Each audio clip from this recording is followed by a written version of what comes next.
Okay, so sorry, I think the video cut out slightly at the end there. So then, looking just at the other little bits of the poem then, I think another bit we really have to consider is the symbolism of the passport, alright? So I would talk about the passport. We can say it's metaphorical, but I mean, passports have a very sort of literal purpose, don't they, to prove your identity, and it's meant sort of in that way too. So I would say it's symbolism, all right? And I think here she's also trying to show that there's a sense of irony. So the reason I'm saying that is because your passport signifies who you are, and your passport, in a sense, gives you social mobility. It allows you to move around the world more, doesn't it? And it allows you sort of legal passage in and out of countries. She's using irony here to show that her passport, it signifies where she comes from originally.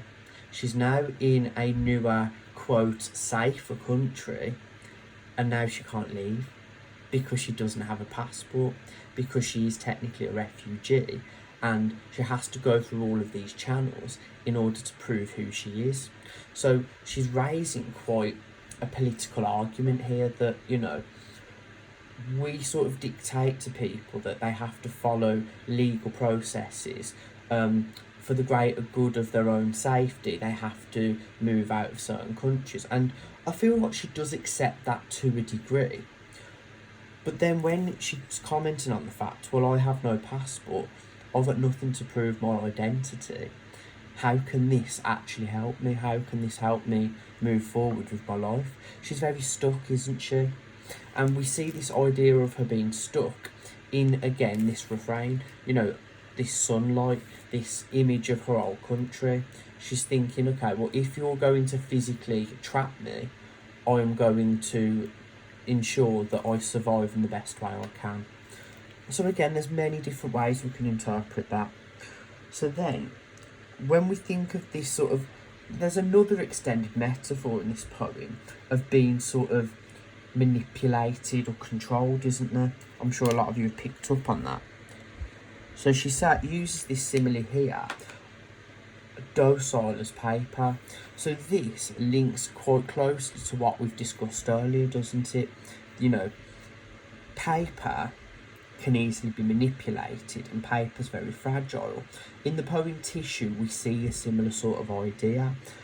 Because paper is very docile and very flimsy, it's very easy to damage it. It's very easy to turn it into something else that carries a completely different meaning.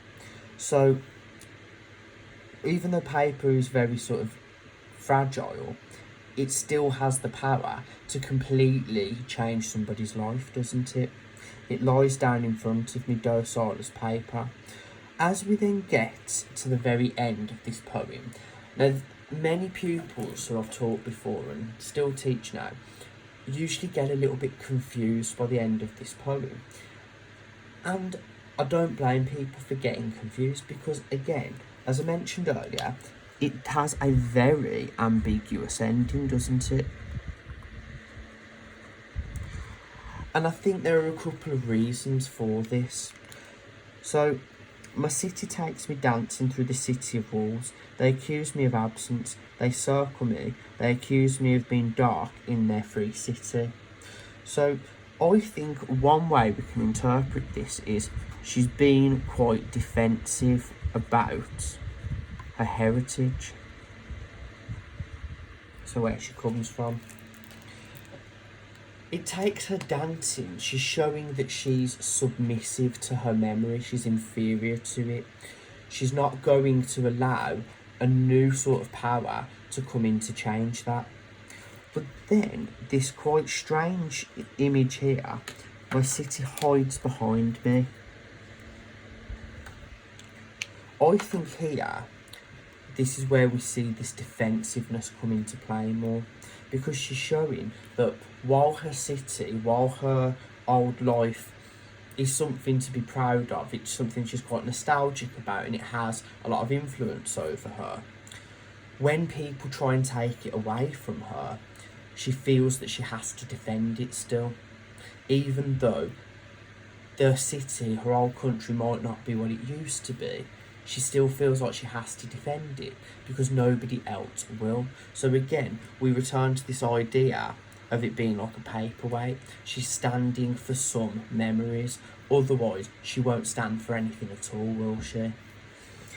So then, they mutter death and my shadow falls as evidence of sunlight. So again, this is very ambiguous, isn't it? Alright, my shadow falls. So, we know that shadows are a reflection of light, aren't they? In order for a shadow to exist, light must exist. One thing she might be trying to show here is, with there being light in the world, there also has to be darkness in the world. There's a clear contrast, isn't there?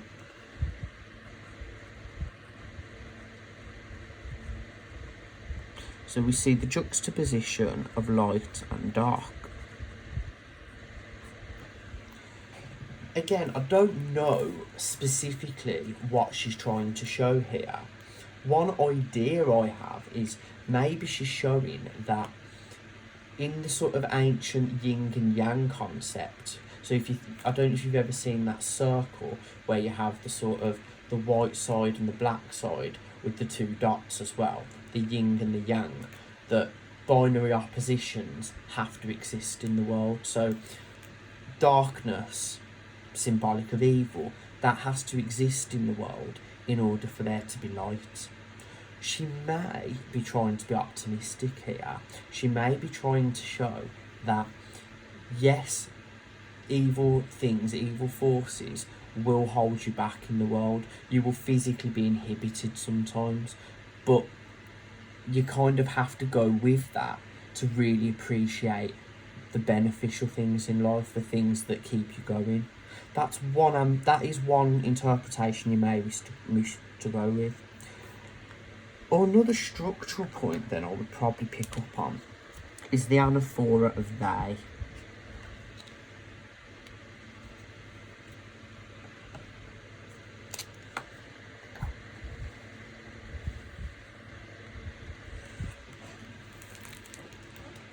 Throughout this poem, really, the pronouns she uses are quite ambiguous, aren't they?